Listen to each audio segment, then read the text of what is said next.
Good day. So here we have a program that will count how many are vowels, consonants, digits, and special characters in a text.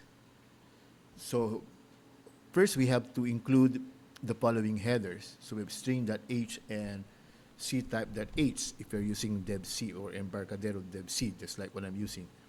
And here I have defined the maximum length of the text. So I've defined it as 1,000 characters. So you can add more if you want.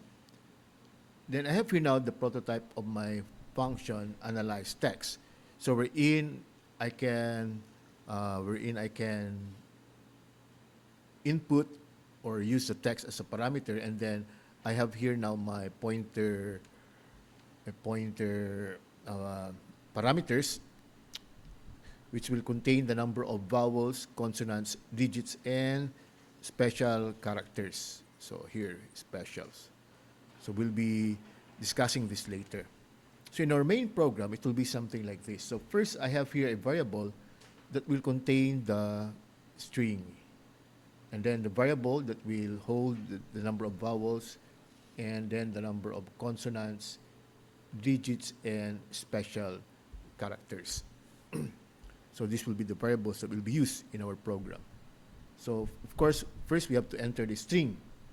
So we have the prompt, enter a paragraph of text, so printf, and then instead of using scanf, we use fgets, which is a lot better and of course less vulnerable to security threats like buffer overflow instead of using scanf. So here we have the text that the text will be stored here, and then we have the size of the text, and we have the standard input. That means we'll be using the keyboard. And usually if you use fgets, once you press enter key, that will be a part of the string. So we replace that \n into \0. So we replace \n to \0. It's inside the text. Okay, then after we enter the text, we now analyze the text. So I'll be explaining this later. So this is the text that we'll be analyzing. And then again, we give the address of the following variables: vowels, consonants, digits, and special. That's why we have ampersand here. So that once we're through with calling this function, then these variables here will have the values. So after that, we just display the output. So we have text analysis. So we have vowels, the number of vowels. So that's consonants, the number of consonants, digits, the number of digits, and then special characters, and then special. So that will be the output. Again, we input the text, we analyze the text for us to get the vowels, consonants, digits, and special. Then we just display the output. So now let's take a look at how are we going to count how many vowels, consonants, digits, and special characters are there. So first, we initialize the variables to 0. So you notice these are pointers. So to assign 0, we use the reference operator, the asterisk operator. So vowel equals 0, consonant equals 0, digits equals 0, and special equals 0. Because again, this contains the address. So we have our loop. We loop from the first character up to the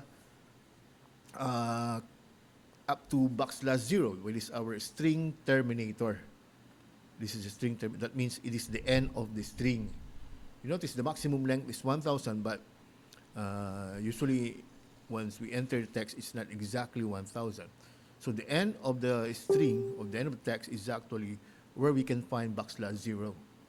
So we loop. That means we are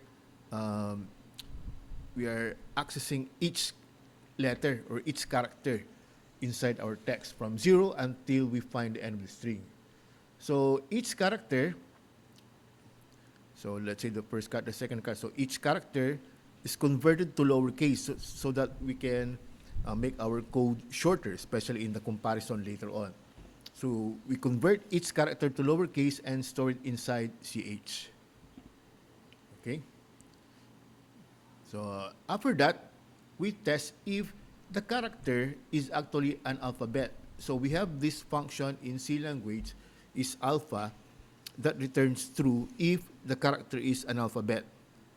If not, of course, it returns false.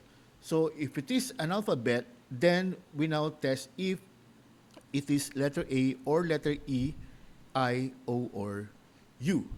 You notice I will not be comparing it anymore to uppercase because we have converted each character to lowercase. So that's the purpose of this. So if it is letter A or E, I, O, or U, then we add 1 to our vowels variable. So ayan.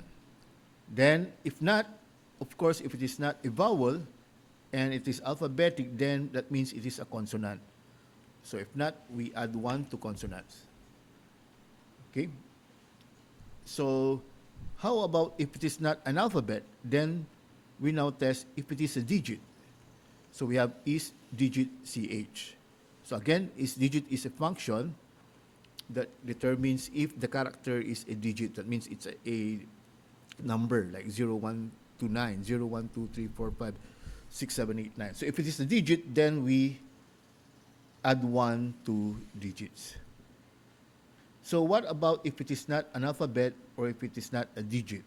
Then it can be a space or a special character. So we're not counting the number of spaces. So if it is a space or if it is not a space rather, then that means it is a special character. So we have only 4 possibilities. It is an alphabet, it is a digit, it is a space, or it is a special character. So if it is not an alphabet, it is not a digit, it is not space, that's why we have here not space, then that means it is a special character. So we add 1 to special character. So we just loop through this one until we find the string terminator.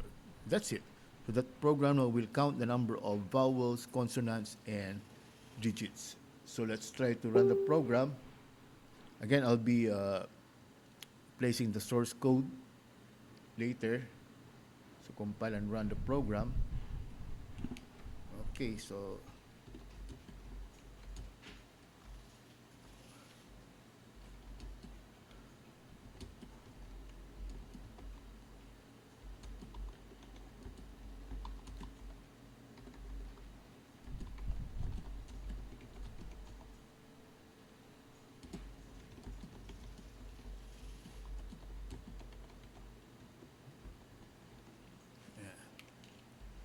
So let's say we have special characters.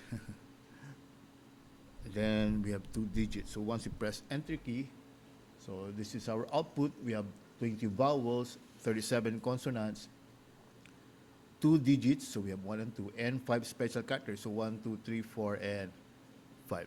So that is now our output. Okay, so that is now the end of our demo. Thank you very much.